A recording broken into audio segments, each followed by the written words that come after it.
Title చూడకుండా ownership ఉందా లేదా చూడకుండా ఈ మధ్యలో కూడా బ్రోకర్ ట్రస్ట్ అనేవాడు చెప్పాడు కాబట్టి బీకన్ అనే వాడికి ట్రాన్స్ఫర్ చేస్తూ టీఎస్ఐసి రాసిచ్చింది, వాళ్ళు తీసుకున్నారు. ఐసిఐసిఐ బ్యాంకు 10,000 కోట్లకు ఇచ్చేశారు. ఇక్కడ ఇంకా విచిత్రం ఏంటంటే ఈరోజు రిజిస్ట్రేషన్ డిపార్ట్మెంట్ ప్రకారం, స్టాంప్స్ అండ్ రిజిస్ట్రేషన్స్ డిపార్ట్మెంట్ ప్రకారం ఆ ఏరియాలో కంచే గచ్చిబౌలి ఏరియాలో గజం విలువ 26,900. అంటే మొత్తం 400 ఎకరాలను మీరు గజాల వారీగా కొలిస్తే మొత్తం as per the government record 5,239 కోట్ల 84 లక్షలు మాత్రమే. కానీ గవర్నమెంట్ ఏం చేసింది?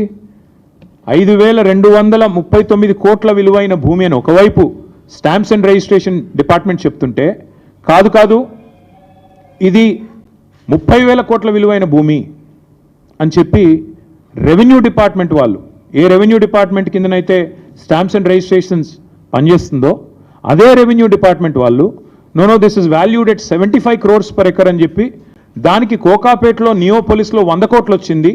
అక్కడి నుంచి ఇది ఒక 5-6 కిలోమీటర్ల దూరంలో ఉంటుంది కాబట్టి దీన్ని 75 కోట్లకు మేము అమ్ముతున్నాము అని చెప్పి టీజీఐఏసీకి వాళ్ళు జీవో ద్వారా మేము ఇస్తున్నామని చెప్పి పాస్ చేసినారు. ఇక్కడ ఇంపార్టెంట్ పాయింట్ ఏంటంటే government should come forward and explain.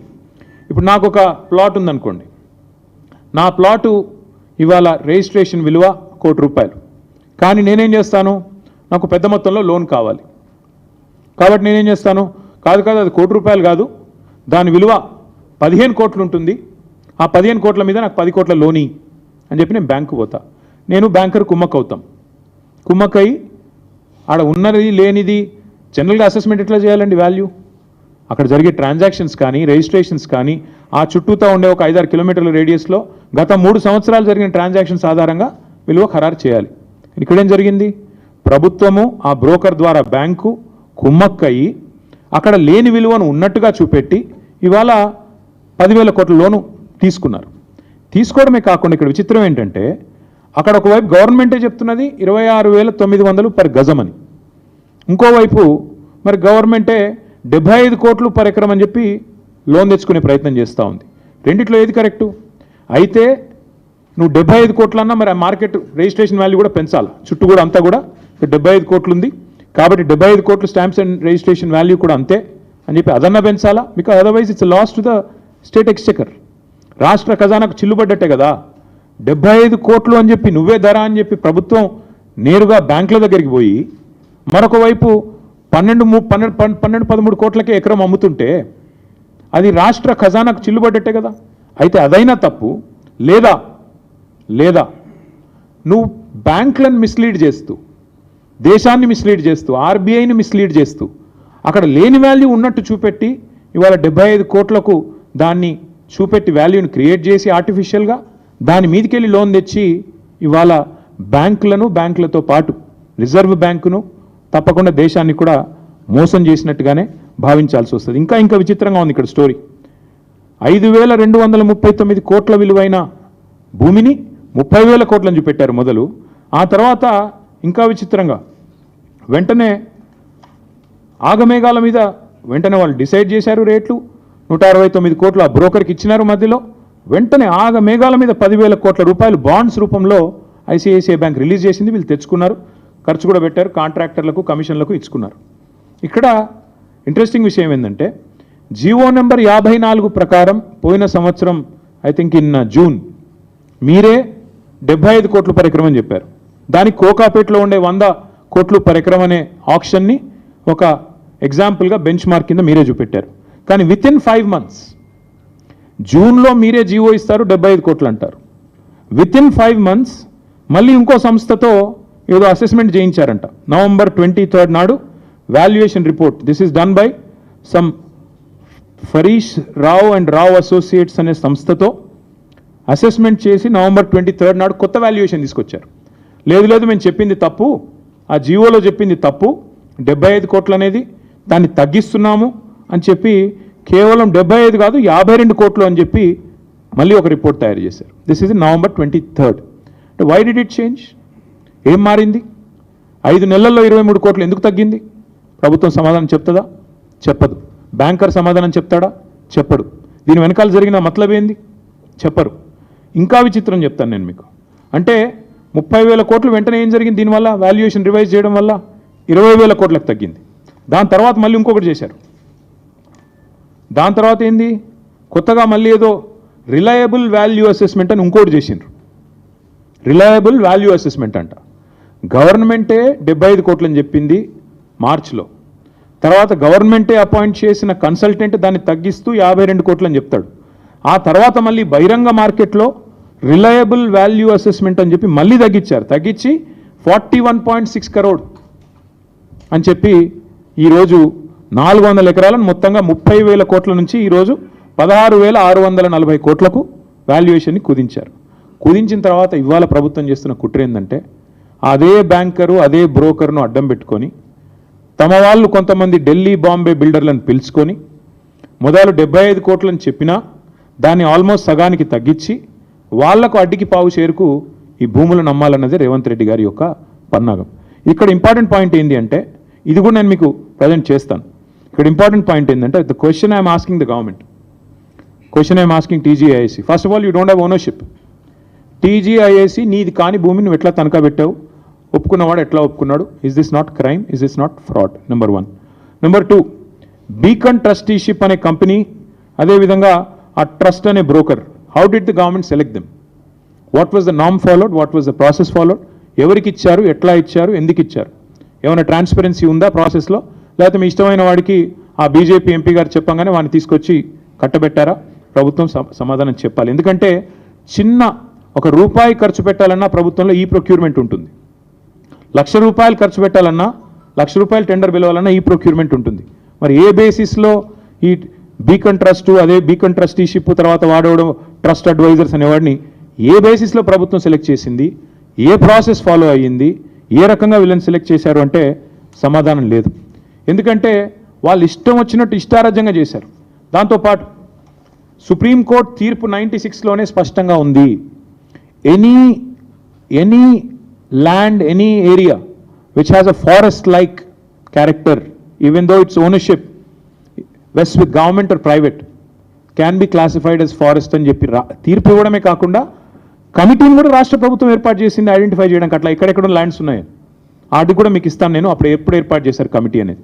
ఇదంతా ఎందుకు చెప్తున్నాను అంటే, ఇవాళ ఒక అటవీ భూమిని అమ్మడమే తప్పంటే, నీది కాని భూమిని అమ్మడమే ఇంకా పెద్ద తప్పంటే, ట్రాన్స్పరెన్సీ ఫాలో కాకుండా మొదలు 30,000 కోట్లని, ఆ తర్వాత 20,000 కోట్లని, చివరికి 16,000 కోట్లని, అసలు రిజిస్ట్రేషన్ వాల్యూ 5,200 కోట్లున్న భూమిని ఎంతమందిని పిచ్చోళ్ళని చేసి రేవంత్ రెడ్డి గారు ఈ ఆర్థిక ఫ్రాడ్కు పాల్పడుతున్నారు?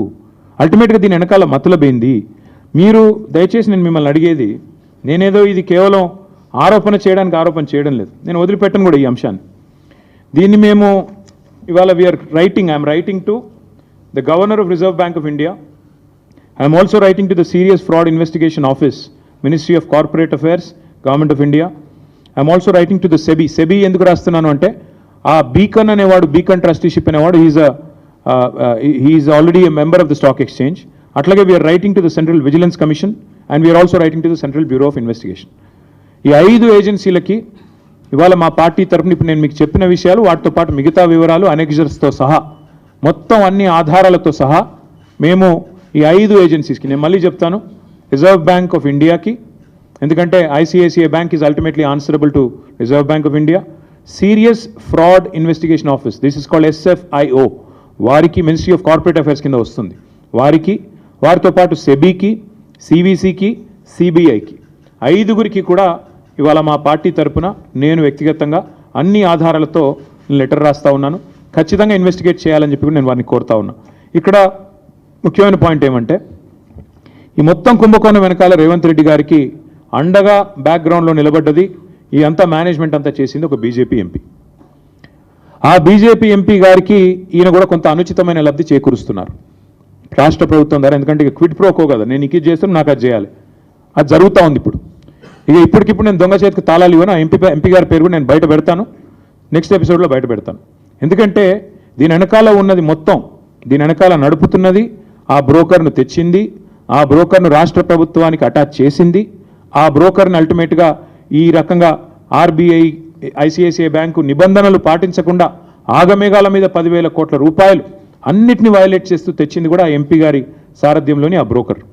ఎందుకంటే అంత స్ట్రాంగ్ బ్యాకింగ్ ఉంటేనే యూనియన్ గవర్నమెంట్ది ఇంత వేగంగా డబ్బులు వస్తాయి. లేకపోతే 10 రూపాయలు పుట్టాలన్న సామాన్యుడికి దేశంలో 10 రూపాయలు బ్యాంకు నుంచి రావాలంటే 10 క్వశ్చన్లు కాదు 100 క్వశ్చన్లు అడుగుతారు.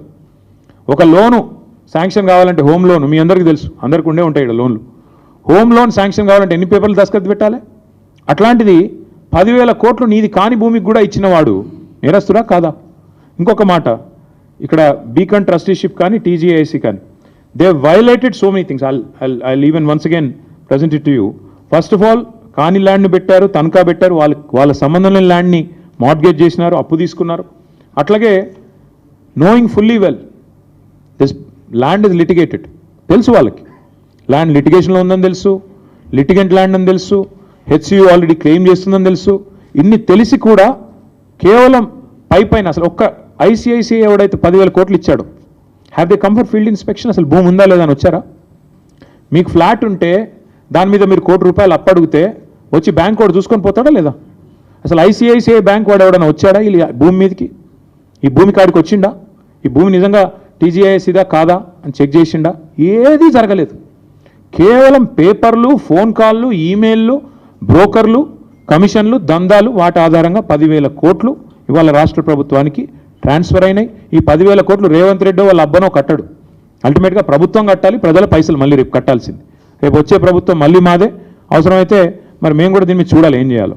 అల్టిమేట్గా నేను అనేది ఏమంటే ఈ అక్రమ లావాదేవీకి సంబంధించిన ఈ రుణం ఏదైతే వాళ్ళు ఉన్నారో బాండ్స్ రూపంలో తీసుకున్నారో ఇది ప్రభుత్వం చేసిన అతిపెద్ద నేరం. 2 ప్రైవేట్ సంస్థలు కుమ్మక్కై సేకరించిన చేసిన ఆర్థిక దోపిడీ ఇది. దీని మీద ఒకవేళ కేంద్ర ప్రభుత్వం కనుక స్పందించకపోతే నేను నిర్దిష్టమైన ఆధారాలతో సహా డేట్లతో సహా ఈ లెటర్ రాస్తున్నా. ఊరికినే ఏదో ఆషామాషిగా ఒక పేజ్ రాయడం లేదు, పూర్తి వివరాలతో రాస్తా ఉన్నాను. ఇప్పుడు నేను మీకు చెప్పినవి వాటికి పూర్తి స్థాయి బ్యాకింగ్తో సహా డాక్యుమెంట్స్తో సహా రాస్తున్నా.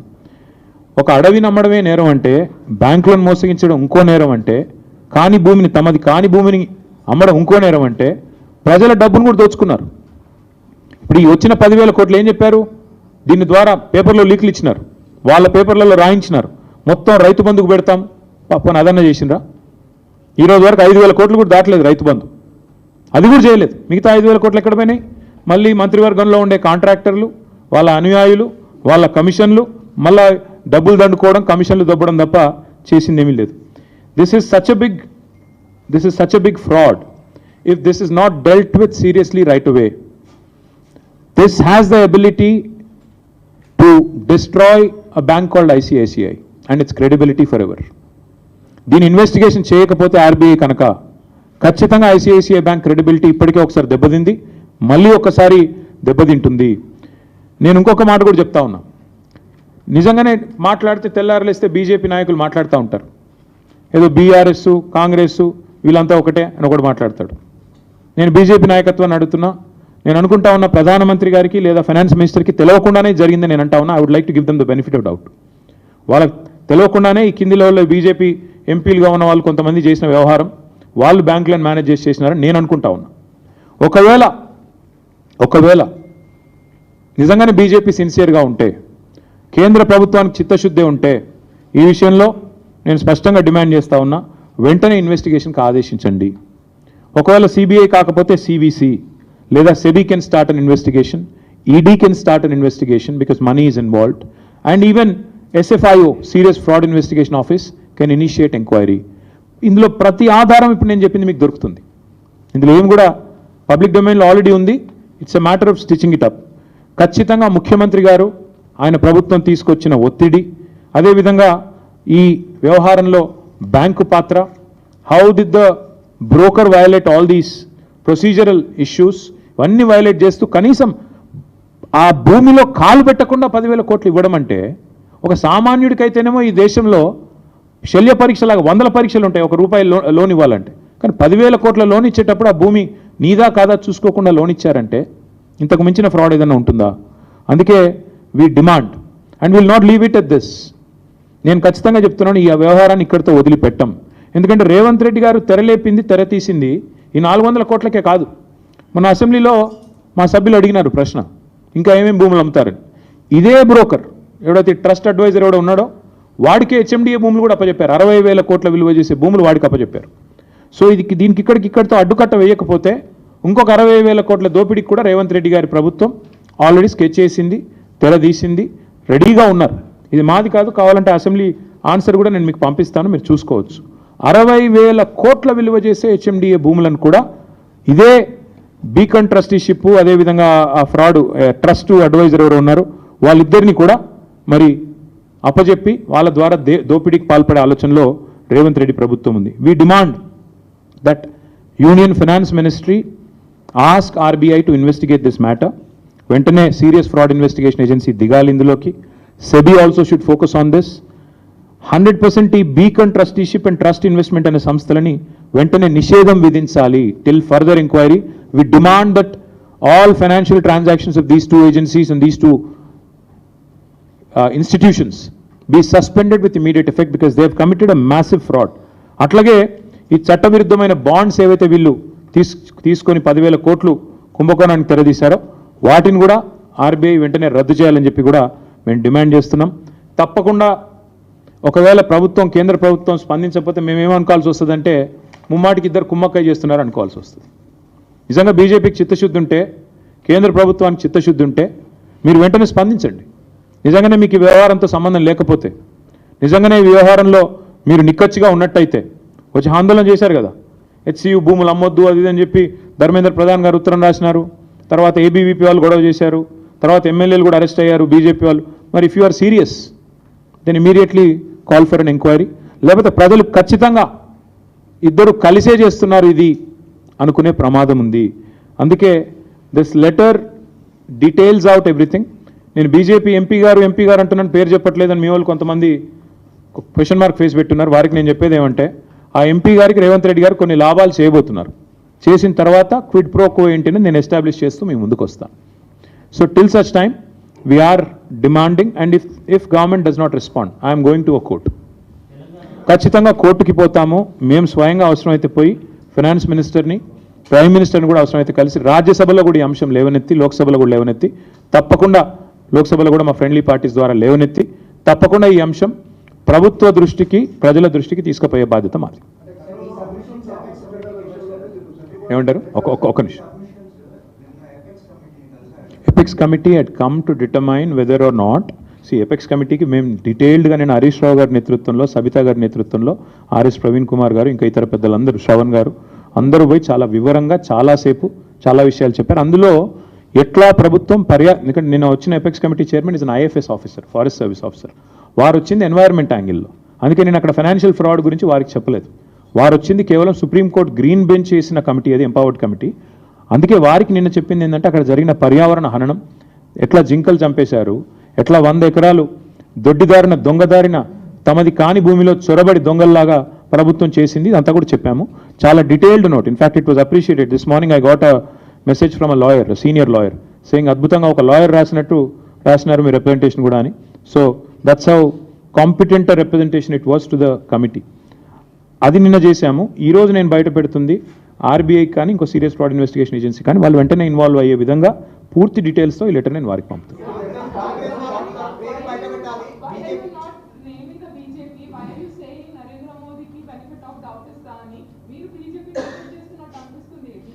అంటే శిక్ష వేసే ముందు ఎప్పుడైనా కూడా you have to give somebody some time.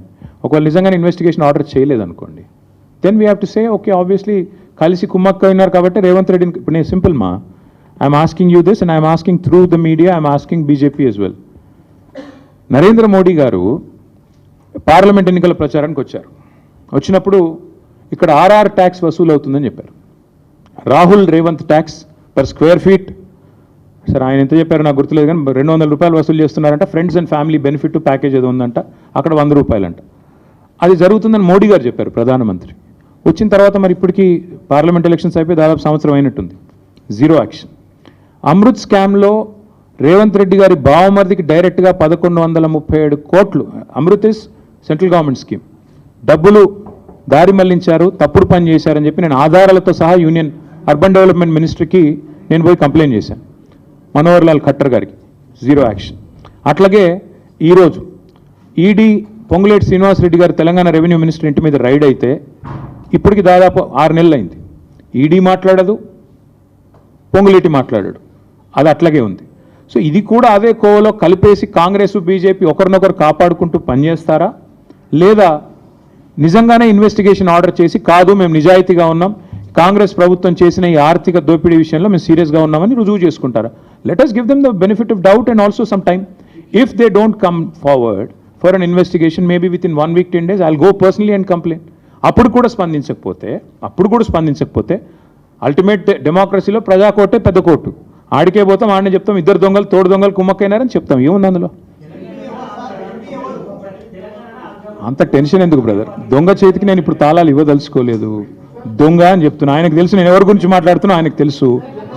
ఒక్క నిమిషం తొందరపడకండి. దొంగ చేతికి తాళాలు నేను ఇప్పుడే ఇవ్వదలుచుకోలేదు. ఆయన ఎవరు ఆయనకు తెలుసు, రేవంత్ రెడ్డికి కూడా తెలుసు. ఇంకా నేను ఎక్కువ చెప్తే మీకు కూడా క్లూ వచ్చేస్తుంది, మీరు పట్టేస్తారు. మీరు చాలా తెలివైన వాళ్ళు ముందే.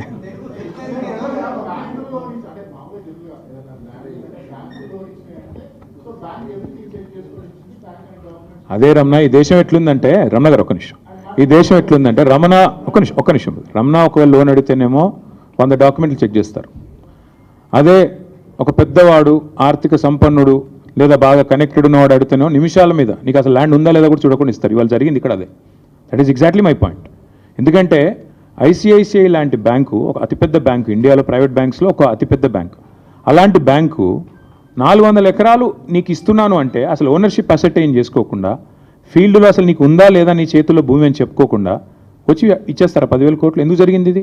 మధ్యలో ఉండే బ్రోకర్కి ఇచ్చిన 170 కోట్ల లంచం, రేవంత్ రెడ్డి ఆ బీజేపీ ఎంపీ కలిపి ఆడిన నాటకం, పైనుండే కొంతమంది అధికారుల సహకారంతో ఆర్బీఐతో ఉండే ఒక అంతర్గతమైన దాంతో చేశారు ఇదంతా. అందుకే నేను అంటున్నా సీరియస్ ఫ్రాడ్ అని ఎందుకంటున్నా, ఎస్ఎఫ్ఐఓ ఇన్వాల్వ్ కావాలని ఎందుకంటున్నా.